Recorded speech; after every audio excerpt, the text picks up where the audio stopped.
నమస్తే, welcome to స్వతంత్ర focus. అనేక కారణాలతో బీజేపీలో విలీనానికి గులాబీ పార్టీ సన్నద్ధమైనట్లు తెలుస్తోంది. కవితను తిహార్ జైలు నుంచి తీసుకురావడం ఒక ప్రధాన కారణంగా కనిపిస్తోంది. అలాగే రాజ్యసభలో బీజేపీ బలం తగ్గింది. దీంతో బిల్లుల ఆమోదం కోసం గులాబీ పార్టీ ఎంపీల మద్దతు కేంద్ర ప్రభుత్వానికి అవసరమైంది.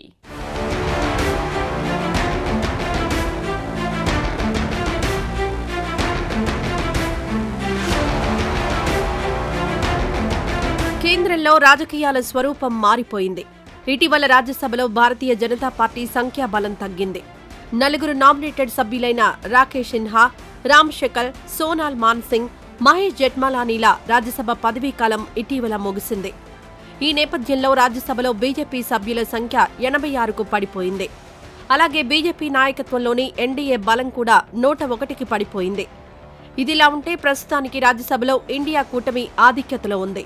ప్రతిపక్షాల ఐక్య వేదిక అయిన ఇండియా కూటమి బలం 87గా ఉంది. మరోవైపు ప్రస్తుత పరిస్థితుల్లో రాజ్యసభలో బిల్లులు ఆమోదం పొందడానికి ఎన్డీయేతర పార్టీలపై ప్రభుత్వం ఆధారపడాల్సి ఉంటుంది.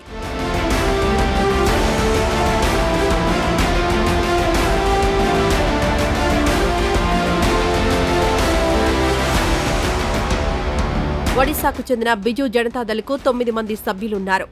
అయితే ఇప్పటికైతే భారతీయ జనతా పార్టీ, బిజు జనతాదళ్ మధ్య సఖ్యత లేదు.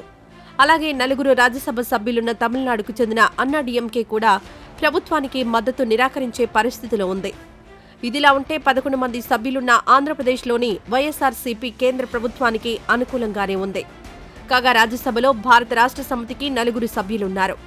ఈ 4 పార్థసారథి రెడ్డి, దామోదర్ రావు, సురేష్ రెడ్డి, వద్దిరాజు రవిచంద్ర.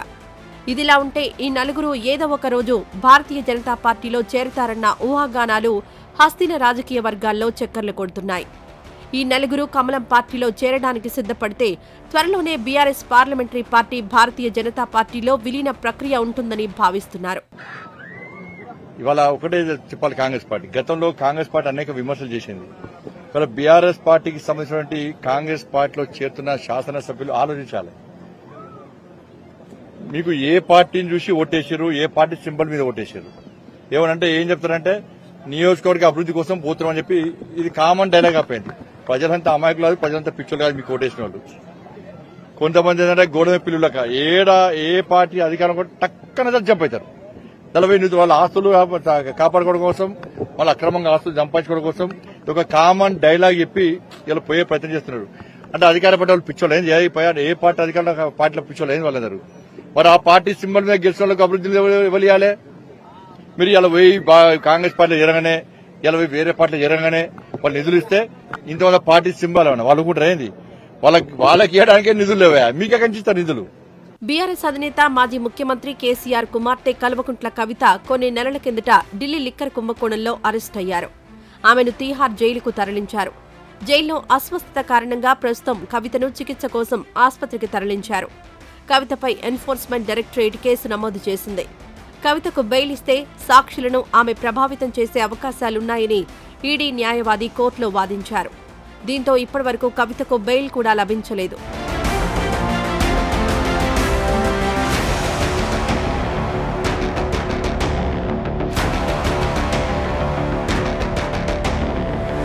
ఈ పరిస్థితిలో కవితను ఎలాగైనా జైలు నుంచి బయటకు తీసుకురావాలనే లక్ష్యంతో భారతీయ జనతా పార్టీకి అనుకూలంగా వ్యవహరించాలని గులాబీ పార్టీ నిర్ణయం తీసుకున్నట్లు పొలిటికల్ సర్కిల్స్ సమాచారం. ఇందులో భాగంగానే త్వరలోనే బీజేపీలో బీఆర్ఎస్ విలీనమవుతుందన్న ఊహాగానాలు అటు హస్తినా, ఇటు హైదరాబాద్ రాజకీయ వర్గాల్లో చక్కర్లు కొడుతున్నాయి. ఇదిలా ఉంటే గులాబీ పార్టీ విలీనానికి భారతీయ జనతా పార్టీ ఘన స్వాగతం పలకబోతుందన్న సంకేతాలు అందుతున్నాయి.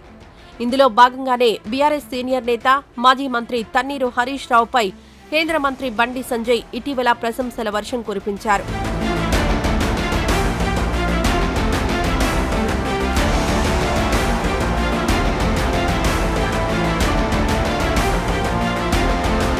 హరీష్ రావును మంచి నాయకుడని బండి సంజయ్ అన్నారు. అంతేకాదు అధికారంలో ఉన్నా లేకపోయినా హరీష్ రావు ఎప్పుడూ ప్రజలతోనే ఉంటారని బండి సంజయ్ పొగడ్తలతో ముంచెత్తారు. ఈ విషయంలో బండి సంజయ్ మరో అడుగు ముందుకేశారు. బీఆర్ఎస్ నేతల్లో హరీష్ రావు ఒక్కరే మంచి నాయకుడని కేంద్ర మంత్రి సంజయ్ కితాబిచ్చారు. అయితే హరీష్ రావు బీజేపీలోకి రావాలంటే శాసనసభ్యత్వానికి రాజీనామా చేసి రావాల్సి ఉంటుందన్నారు బండి సంజయ్. హరీష్ రావు గారు మంచి పొజిషన్. ఇలా కేసీఆర్ గారి మీద, కేటీఆర్ గారి మీద, వాళ్ళ కుటుంబం మీద ప్రజల దృష్టి కాదు. హరీష్ రావు గారు మంచి పొజిషన్. ఇట్లా అని చెప్పి మళ్ళీ హరీష్ రావు గారు మాకు ఫోన్ చేసిండను, లేదంటే బీజేపీ చేరుతున్నా అనుకోలేదు. నేను ఓపెన్గా మాట్లాడినా, ఓపెన్గా నిమిషాలు చెప్తాను. ప్రజలు కూడా పేరుంది, ఉద్యమం చేసిన వ్యక్తి. మరి హరీష్ రావు మంచి పొజిషన్. హరీష్ రావు వచ్చినా కూడా మన రాజీనామా చేసి మన ఎన్నికల పోటీ చేయాల్సి. హరీష్ రావు పోటీ చేస్తాడు, మంచి మనకు ప్రజాభిమానం ఉంది కాబట్టి ఈజీగా పోగలుగుతాడు.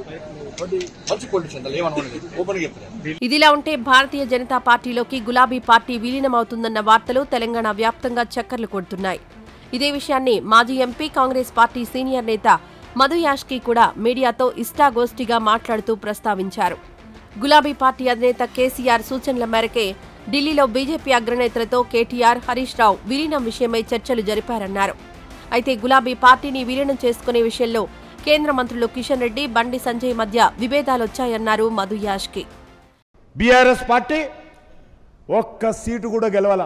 10 సంవత్సరాల వరకు అధికారం నిలబెట్టినటువంటి బీఆర్ఎస్ పార్టీ 17 సీట్లలో ఒక్క సీటు కూడా గెలవకుండా తెలంగాణ ప్రజల యొక్క వ్యతిరేకతను ఎదుర్కోవడం జరిగిందనే విషయాన్ని ఈ సందర్భంగా మనవి చేస్తా ఉన్నాను.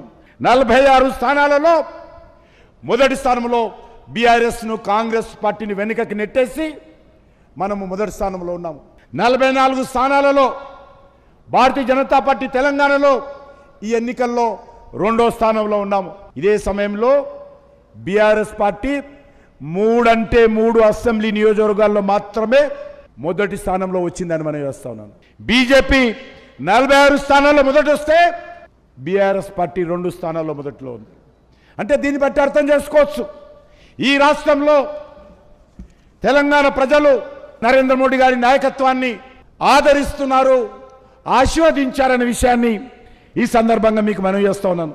కాగా భారతీయ జనతా పార్టీలోకి గులాబీ పార్టీ విలీనం కాబోతుందంటూ వచ్చిన ఊహాగానాలపై మజ్లీస్ పార్టీ అధినేత, హైదరాబాద్ ఎంపీ అసదుద్దీన్ ఓవైసీ కీలక వ్యాఖ్యలు చేశారు. ఇదిలా ఉంటే రాజకీయాల్లో ఏదైనా జరుగుతుందంటూ గులాబీ పార్టీ సీనియర్ నేత, మాజీ ఎంపీ బోయినపల్లి వినోద్ కుమార్ ఇటీవల వ్యాఖ్యానించారు. వినోద్ కుమార్ వ్యాఖ్యలను ఈ సందర్భంగా అసదుద్దీన్ ఓవైసీ ప్రస్తావించారు.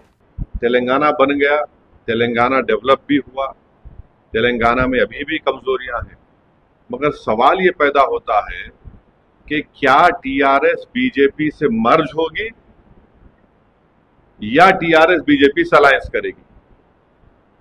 ये इंडियन एक्सप्रेस में और डेक्कन क्रॉनिकल अखबार में रिपोर्ट हुआ है, मेरे को नहीं मालूम.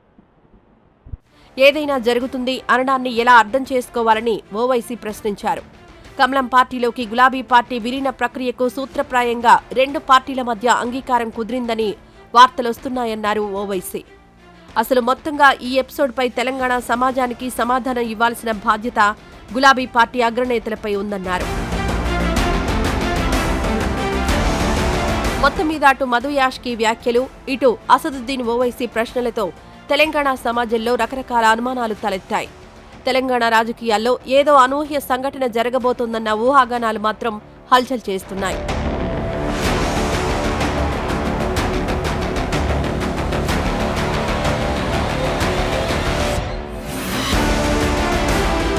ఇది వాళ్ళ స్వతంత్ర ఫోకస్. రేపు మరొక అంశంతో మళ్ళీ కలుద్దాం. నమస్తే.